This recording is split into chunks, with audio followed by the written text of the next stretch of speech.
How many quarterbacks would you take over Sam Darnold right now? I think that question asked before last season, the number would be above 30. Now we're looking at the NFL in a lens of Darnold being a Super Bowl winner. And quite frankly, I don't think he gets enough credit for what he did this season. Now, first, let's answer the question and go team by team and answer, would we take their quarterback over Sam Darnold right now, starting in the NFC West? Kyler Murray with Arizona? Absolutely not. I'm taking Darnold all day, every day. The San Francisco 49ers, I think Brock Purdy and Sam Darnold are in the exact same conversation right now. What we see is two players that benefit from the system clearly. We saw Darnold do it 2 years ago with the Vikings, 14-3 record, an upsetting playoff loss when the game was on his shoulders. But we see now transitioning to the Seattle Seahawks, he has the exact same role. And when the moment mattered in the playoffs versus the Los Angeles Rams, he stepped up to the plate. So we'll talk about that game in just a little bit. But then, of course, last in the NFC West, we've got Matthew Stafford, the MVP. Obviously, I'm taking Stafford over Darnold any day of the week, and that's no disrespect to Darnold at all. Stafford right now is quite frankly playing like maybe the best quarterback in the league. Now, going forward, will he continue to do that given all of his injuries and age? Probably not, but what I'm excited to see for Darnold with the rest of this list is how quickly he elevates up the ranks. Now let's talk about the NFC South. We've got the New Orleans Saints, Tyler Shugg, Darnold for sure. The Atlanta Falcons, whether you're talking Kirk Cousins or Michael Penix, doesn't matter to me. Kirk Cousins may or may not be on the roster going forward. I'm taking Darnold all day, every day. Same thing with the Panthers against Bryce Young. Baker Mayfield, I'm absolutely taking Sam Darnold right now over Mayfield. Now, we saw them square off earlier this season in an absolute shootout. And quite frankly, at the time, Mayfield was playing better. But as the season went on, Darnold to continue to impress me with his down the field throws, whereas Baker Mayfield, due to the injuries in the receiving core, kind of started to regress as the season went on. So right now we only have one quarterback that we're definitively taking over Sam Darnold. Now let's talk about the NFC North. We've got the Vikings, 9, who the Vikings ended up sticking around or letting stick around while they let Sam Darnold move on. We're clearly taking Sam Darnold over J.J. McCarthy right now. Kwesi Adolfo-Mensah, the GM for the Vikings, quite literally got fired, in my opinion, for this exact scenario, letting Sam Darnold walk to continue to try to progress J.J. McCarthy. Next up, we've got the Lions, Jared Goff and Sam Darnold, in my opinion, are pretty much in the same conversation. They've got the arm talent. The physical attributes outside of that are all there. Leadership qualities, in my opinion, are pretty much the same. They're not the most outspoken guys. They're not Drew Brees, but they're also not non-factors in the locker room. These are guys that are continuously celebrated by their teammates and lauded as leaders of the locker room. Can we see both of these guys win Super Bowls? With Goff, we've seen him make it to the Super Bowl and lose. With Darnold, we saw him get there and become victorious. The difference in the two was that the Los Angeles Rams offense outside of Goff completely fell apart in that Super Bowl versus the Patriots, whereas the Seattle Seahawks holistically were the best team throughout the entire playoffs, undoubtedly so. So, we're through 3 conference or divisions so far, and we still have a couple teams left. Let's go through the Packers. Jordan Love and Darnold right now, given Love's lack of postseason success, I think they're in that conversation in the same tier.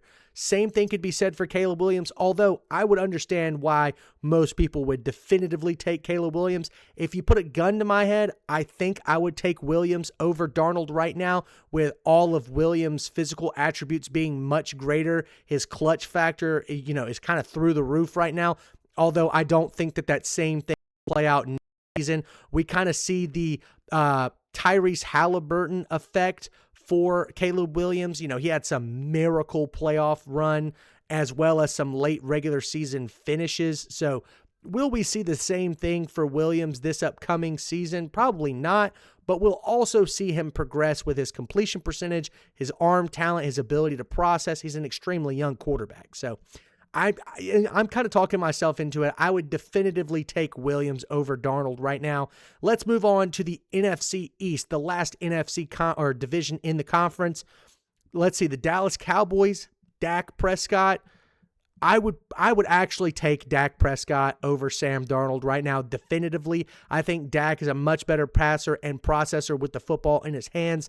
Yes, a lot of people can point to the turnovers, but Sam Darnold led the league in turnovers this year. So I don't want to hear that. Completion percentage, Dak is better.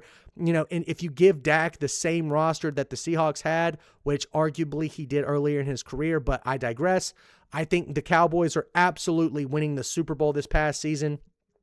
Philadelphia Eagles, Jalen Hurts is also a Super Bowl winner, a Super Bowl MVP, something that cannot be said about Darnold. I am taking Hurts. Although I know last season was disappointing, we've seen Hurts elevate to the top of the list multiple times in his career, had an MVP-type season in 2022 or actually 2023. So Darnold has kind of grazed that conversation, but Hurts has definitively been there at multiple spots in his career. I would definitely take Hurts. Now let's talk about, last but certainly not least, the pair of young quarterbacks, Jackson Dart and Jaden Daniels. Both of these guys have the upside to surpass Darnold, but right here, right now, if you're talking about for next season, I'll be taking Darnold. Daniels is a harder conversation to have considering the injuries. Obviously, this was a sophomore slump type season for Daniels, but can he bounce back and be better than Darnold this next season? Absolutely, ladies and gentlemen, but I have to see it to believe it. So as of right now, in the NFC, we have taken 4 quarterbacks over Sam Darnold. Let's look at the AFC now. We've got the Patriots, Drake May. Everybody wants to look at that Super Bowl and blame it on Drake May and his inability to throw the football down the field. Take that film and throw it in the trash. I know the Patriots did have some weak scheduling throughout the season because they finished last the year prior. Drake May is a top 10 quarterback in the league. I would take him in a heartbeat over Sam Darnold, especially going forward. I think May can only get better. This is a guy that was second in MVP voting. He almost won the MVP outright. And then, of course, the Buffalo Bills, Josh Allen, 2-time MVP. Not much conversation to have there. So 2. Now we move to the Jets and the Dolphins. I guess for the Jets, you would have to say Justin Fields. And for the Dolphins, of course, Tua. These are both guys who probably will not be returning as starters for their current rosters. So both of these guys, I would take Darnold over. No questions asked. Trevor Lawrence. If you would have asked me this question before the season started, I probably would have said Darnold, but now thinking about where the talent lies, I think Lawrence is definitely more talented than Darnold is, but it's kind of a toss-up, but I still think Trevor Lawrence, in terms of completion percentage, the lower turnover numbers, as well as the higher passing statistics in terms of passer rating and quarterback rating in games, specifically versus winning teams, Trevor Lawrence performed a little bit better. I would take Trevor Lawrence over Sam Darnold right now. But then moving on to the rest of this division, we've got the Houston Texans, CJ Stroud, non-conversation right now. Now, if you talk about Stroud from year one, that's different. But he's kind of in the same convo as Jaden Daniels is right now. I got to see it on the field to believe it. Their conversations are two different ones. Daniels is injury concerns, and then CJ Stroud's is offensive line concerns. If both of those things can improve, then they absolutely have the potential to be better than Sam Darnold is. Last but certainly not least, in the AFC South, we've got Daniel Jones coming off that huge injury, Cam Ward.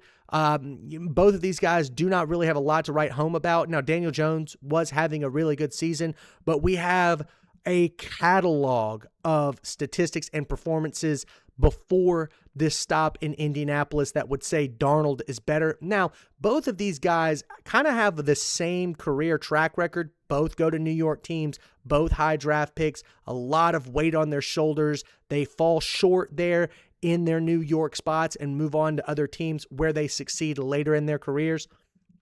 Jones can absolutely compete for a playoff game, but in terms of a Super Bowl run, Darnold is the guy to have done it. Baker Mayfield didn't do it. Daniel Jones, like I said, has not done it.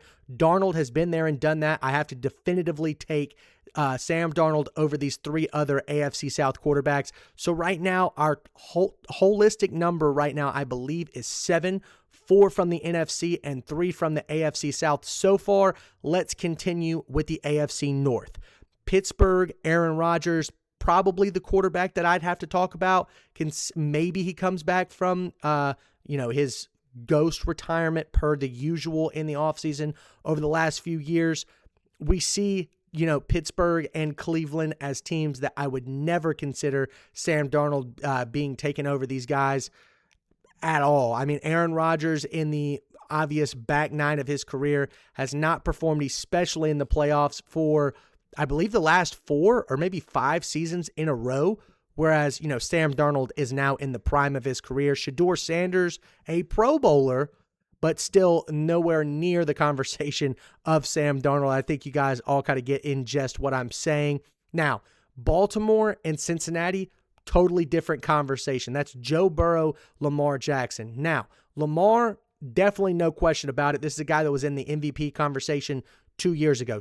Honestly, in my opinion, probably should have won the MVP. But Joe Burrow has statistically kind of stepped off a ledge over the last season and a half. Now, he had some tremendous numbers middle of the year from last year, but not a lot of postseason success for the Bengals. Now, I'm going to chalk that up to the defense being god-awful and atrocious since their Super Bowl run.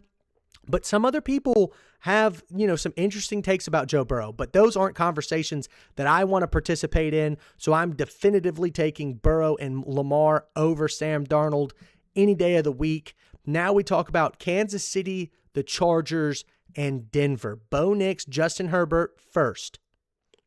I, right now, would consider Darnold over those two guys. Now, those two fan bases will probably get in the comments and say some, atrocious things about that take. And I kind of understand it. It's not like I'm sitting here saying Sam Darnold is a top 5 quarterback and everybody else below him is just leaps and bounds worse. That's definitely not what I'm saying here. I would pretty much put them in the conversation, but if you asked me to flip a coin and I wanted to pick the side that was, I thought the coin was going to land on, I would pick the side right now that Sam Darnold is on, given the Super Bowl run. Now, Bo Nix could have easily been in that conversation outside of his injury. I want to see where his career goes. Looked like he was having a bit of a sophomore slump later in the year. Lot of fourth quarter comebacks there for the Denver Broncos or throughout the season and postseason. We're gonna have to see it in a more stabilized game scenario situations. Want to see the Broncos turn it on earlier in the game than where they were doing it in the regular season, like versus the Giants, where they had, I think, the second largest comeback in NFL history. That's just my opinion. Last but certainly not least, the Kansas City Chiefs. No conversations here. Patrick Mahomes is potentially going to be the greatest of all time if he can win a few more Super Bowls and a few more MVPs. I'm not even going to broach that conversation. But then, of course, to wrap this up, we have Geno Smith, the ex-Seahawks quarterback with 0 playoff wins. Sam Darnold, of course, a Super Bowl champion. So now that we've reviewed the entire NFL, I believe there were only 8 quarterbacks or maybe 9. I believe actually it's 10. 10 quarterbacks definitively that we took over Darnold. That's Matthew Stafford, Dak Prescott, Jalen Hurts, Caleb Williams, let's see here, Josh Allen, Drake May, Trevor Lawrence, Joe Burrow, Lamar Jackson, and Patrick Mahomes. Then, of course, we get into the conversation of Brock Purdy, Jaden Daniels, maybe Baker Mayfield, Justin Herbert, and Bo Nix. I think as long as you can be a top 10 to 15 guy, your team can go out and win the Super Bowl. So let's talk about the credit that Sam Darnold deserves. He did exactly that. He did his job. He had a 62% completion percentage in the postseason, 224 yards per game, and you go, oh, Pleasant, that's actually way worse than his regular season numbers. Of course it is. It's the playoffs. He's going up against the best of the best, the 49ers defense, the Rams defense, and of course the Patriots defense, all top half of the league playing their absolute peak pinnacle football in the postseason. So you're not going to see him get these gaudy numbers that he would get versus, the New York Jets defense, for example. 5 touchdowns, 0 turnovers. That is the key factor when it comes to Sam Darnold. I would classify this guy as the best game manager in the league right now. He did his job. He scored the touchdowns that he needed to, no gaudy numbers, but more importantly, he did not turn the ball over. I don't think a lot of people are giving him enough credit, though. He had 3 touchdowns in the NFC Championship game, no interceptions, postseason. And by the way, that was versus a Los Angeles Rams team that he had 6 interceptions against in the regular season. You remember, there were a lot of questions about Sam Darnold. I believe he had that game versus the Rams where they should have won over and over and over again. The defense played out of their mind despite him turning the ball over 4 times. The locker room came out after that game and said they had his back. That is their quarterback, and they are not going to discredit him for what he's done throughout the rest of the season. And look at where that got them. In the Super Bowl, absolutely murdering the Patriots. We kind of saw the same thing with Jalen Hurts last year. The defense kind of rallied around him, even though the locker room holistically kind of iffy on him over the last few years, and Hurts elevated his game to the point that he exploded in the Super Bowl. Darnold didn't exactly ascend to that level in the Super Bowl, but he did his job. I cannot say that enough. But statistically speaking, he had a phenomenal year last year. Top 10 in the league in passer rating, passing yards, passing touchdowns, completion percentage, and yards per attempt. So this isn't some check down Charlie thing. This is Sam Darnold being an actual traditional passer, reading down the field and making the throws. Now, of course, JSN, the Emerald City route artist, helps a lot in that case, but I still want to give him that credit. He had all of those bad years with the Jets, yet he still has a winning record as a quarterback, 49-41 as a full-time starter. Now, over the last 2 seasons, he's 31-7. He has a Super Bowl win. The sky is the limit, honestly, with Darnold right now. Yes, the Seahawks had the number 1 scoring defense, but their offense still put up top 10 points in the league. They can absolutely run it back next year. And quite frankly, next season, you don't see defenses repeat this type of dominance. The Seahawks offense is going to have to be even better than they were last year. And with Darnold in year 2 of his time with Seattle, he can absolutely do that. The question is, will the staff, the new staff, now that Clint Kubiak has taken this job in Seattle, will the Seahawks staff be able to adapt, and will Darnold be able to continue to flourish in a new offensive system? That's going to be the storyline to watch, in my opinion, and that is going to do it for this episode. Give Sam Darnold his credit. If you don't think so, leave a comment. If you do think so, leave a like and subscribe, and thank you guys all so much for watching. We will see you next time.